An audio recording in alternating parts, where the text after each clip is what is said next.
കുറച്ചധികം നാളായിട്ട് മനസ്സിൽ കൊണ്ട് നടന്നിരുന്ന ചെറിയൊരു പ്ലാൻ ഇന്ന് ഞങ്ങളങ്ങ് നടപ്പാക്കാൻ പോവാണ് കേട്ടോ. എന്താണെന്നല്ലേ, ഞങ്ങളുടെ വീട്ടിലെ ഫ്രണ്ടിലെ സിറ്റ് ഔട്ടിൽ നിന്ന് മുറ്റത്തേക്ക് ഇറങ്ങുന്ന ഈ ഒരു ഭാഗത്ത് ചെറിയൊരു മേക്ക് ഓവറാണേ.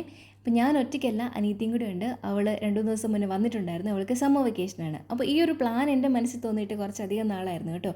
അപ്പോൾ അനിയത്തിക്ക് വെക്കേഷൻ ഉണ്ട്, അവൾ വരുന്നുണ്ടെന്ന് അറിഞ്ഞപ്പോൾ ഞാൻ വിചാരിച്ചെങ്കിൽ പിന്നെ അവളും കൂടെ വന്നിട്ടാവാം, പണിയെടുക്കാൻ ഒരാളും കൂടെ നമ്മുടെ കൂടെ ഉള്ളത് നല്ലതല്ലേ. അത് മാത്രമല്ല, എനിക്കിങ്ങനെ എന്തെങ്കിലുമൊക്കെ ചെയ്യാൻ പോകുമ്പോഴത്തേക്കും ഒരാളും കൂടെ അഭിപ്രായം ചോദിക്കാനും പറയാനും ഒക്കെ കൂട്ടിനുള്ളത് എനിക്ക് ഇഷ്ടമുള്ള കാര്യം കൂടിയാണ്.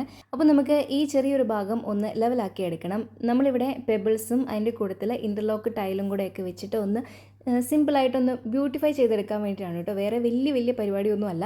പക്ഷേ ചെയ്ത് തുടങ്ങിയപ്പോഴത്തേക്കും അത്യാവശ്യം നല്ലൊരു പണിയായിരുന്നു കേട്ടോ. കാരണം ഇവിടെ മിറ്റിലായിരുന്നു. ആ മിറ്റിലെ മണ്ണിലേക്ക് ഇറങ്ങിപ്പോയിട്ട് നല്ലോണം അത് പെറുക്കിയെടുക്കുമ്പോൾ കുഴികളും വരുന്നുണ്ട്. അപ്പോൾ കുറച്ചൊന്ന് ലെവലാക്കി എടുക്കാൻ വേണ്ടിയിട്ട് ഇച്ചിരി പണിയായിരുന്നു കേട്ടോ. അപ്പോൾ ഞങ്ങൾ വിചാരിച്ചതിനേക്കാളും കുറച്ചധികം പണിയുണ്ടായിരുന്നു. ഞങ്ങളത് ലെവലാക്കിയിട്ട് അതിൻ്റെ മുകളിൽ എംസാൻഡും വിരിച്ചു. അതിൻ്റെ പൊക്കത്ത് ചാക്കും കൂടെ ഇട്ടിട്ട് ചെയ്യാമെന്ന് ആണ് വിചാരിച്ചിരിക്കുന്നത്. അപ്പോൾ എനിക്ക് ഇടത്ത് കൈ കൊണ്ട് കത്രിക പ്രോപ്പറായിട്ട് യൂസ് ചെയ്യാൻ അറിയില്ല കേട്ടോ. അപ്പോൾ ഞാൻ മുറിക്കുന്ന കണ്ടിട്ട് അവൾ എന്നെ കളിയാക്കുന്നതാണ്. അവസാനം അവൾ തന്നെ അടിപൊളിയായിട്ട് മുറിച്ച് എടുത്തു കേട്ടോ.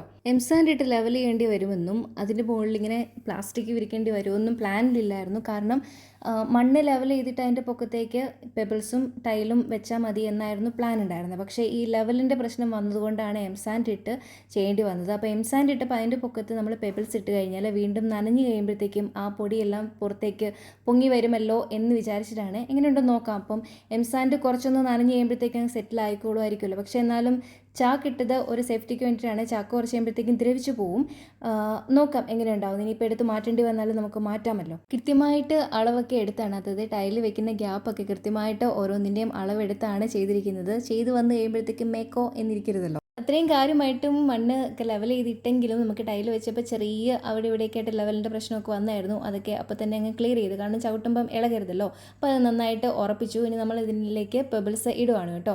അപ്പോൾ നമ്മൾക്ക് ഈ ഒരു ചെറിയ ഭാഗം മാത്രമല്ല, അതാ ഈ ചെടി പിടിപ്പിച്ചിരിക്കുന്ന ആ ഭിത്തിയുടെ ഭാഗം ഫുള്ളായിട്ട് ഇങ്ങനെ തന്നെ ഇടണമെന്ന് വിചാരിച്ചാണ് നമ്മൾ മെഷർ ചെയ്ത് സാധനമൊക്കെ എടുക്കാൻ പോയത്. അപ്പോൾ ടൈല് അത് കണക്കാക്കിയാണ് നമ്മൾ എടുത്തിരിക്കുന്നത്. പക്ഷേ ഈ പെബിൾസ് നമുക്ക് ഒന്നിച്ച്, കാരണം നമ്മൾ തന്നെ നമ്മുടെ വണ്ടിയായിട്ട് പോയി എടുക്കുമായിരുന്നു ചെയ്തത് കേട്ടോ. അപ്പോൾ ഈ പെബിൾസ് മൊത്തമായിട്ട് ഒന്നിച്ച് കൊണ്ടുവരാൻ പറ്റത്തില്ലായിരുന്നു. അപ്പോൾ കൊണ്ടുവന്നത് വെച്ച് ഞങ്ങൾ ഇത്രയും ഭാഗം അങ്ങ് ചെയ്തു എന്നേ ഉള്ളൂ. ഭയങ്കര എക്സ്പെൻസീവ് ആയിട്ടൊന്നും ചെയ്തതല്ല കേട്ടോ. നമുക്ക് ഈ വിരിച്ചിരിക്കുന്ന ചാക്കിന് പകരമായിട്ട് കുറച്ചും കൂടെ വെള്ളം ഇറങ്ങുന്ന രീതിയിലുള്ള ലാൻഡ്സ്കേപ്പിംഗ് ഫാബ്രിക്കോ യൂസ് ചെയ്യാമായിരുന്നു. പക്ഷേ ഞാനതൊന്നും വാങ്ങിക്കാൻ പോയില്ല. പിന്നെ നമ്മുടെ കൊഴുത്തിട്ട് വാങ്ങിക്കുന്ന ചാക്ക് ഇവിടെ ഒരുപാട് ഇഷ്ടം പോലെ ഇരിപ്പുണ്ടായിരുന്നു, അതാണ് എടുത്തത്. പിന്നെ നമുക്ക് ഈ സ്റ്റോണിന് പകരം നല്ല നാച്ചുറൽ സ്റ്റോൺ ഏതെങ്കിലും വാങ്ങിക്കാമായിരുന്നു, ബാംഗ്ലൂർ സ്റ്റോണോ അല്ലെങ്കിൽ കടപ്പാക്കല്ലോ. പക്ഷേ ഈ ഒരു ചെറിയ ഭാഗത്തേക്ക് അത് ഭയങ്കര എക്സ്പെൻസീവ് ആയിരിക്കും, അതുകൊണ്ട് അതും വേണ്ടാന്ന് വെച്ചു. ഞങ്ങളുടെ നാട്ടിൽ പൊതുവേ പല സാധനങ്ങൾക്കും ഭയങ്കര വില കൂടുതലാണ്. അപ്പോൾ ഈ ചെയ്തത് ഞങ്ങൾക്ക് രണ്ടുപേർക്ക് ഇഷ്ടപ്പെട്ടു. നിങ്ങൾക്ക് ഇഷ്ടപ്പെട്ടു എന്ന് കമൻറ്റ് ചെയ്യൂ കേട്ടോ.